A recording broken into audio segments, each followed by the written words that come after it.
জাতীয় শহীদ সেনা দিবস। আজ দিবসটি উপলক্ষে বনানীর সামরিক কবরস্থানে স্বরাষ্ট্র উপদেষ্টা সহ 3 বাহিনী প্রধানের শ্রদ্ধা, পরে শহীদ পরিবারের পক্ষ থেকে পুষ্পস্তবক অর্পণ, 1 মিনিট নীরবতা পালন সহ দোয়া ও মোনাজাত করা হয়।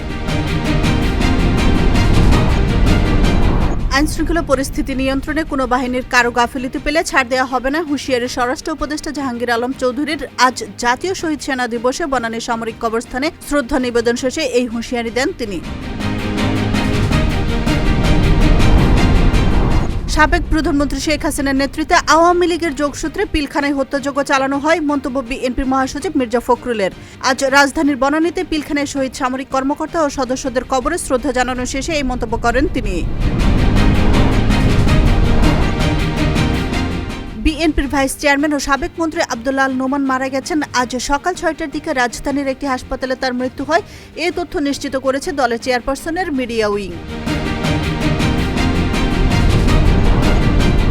মানবতা বিরোধী অপরাধের মামলায় জামায়াত নেতা এটিএম আজহারুল ইসলামের মৃত্যুদণ্ডের রায়ের বিরুদ্ধে লিভ টু আপিল পাবে কিনা আদেশ আগামীকাল। আজ সকালে প্রধান বিচারপতির নেতৃত্বে 5 বিচারপতির আপিল বেঞ্চ এই আদেশ দেন। জয় দিয়ে আইসিসি চ্যাম্পিয়ন্স ট্রফির নবম আসর শুরু করেছে অস্ট্রেলিয়া ও দক্ষিণ আফ্রিকা। আজ বি গ্রুপে নিজেদের দ্বিতীয় ম্যাচে মুখোমুখি হবে এই দুই দল। রাওয়ালপিন্ডিতে বাংলাদেশ সময় দুপুর 3টায় শুরু হবে ম্যাচটি।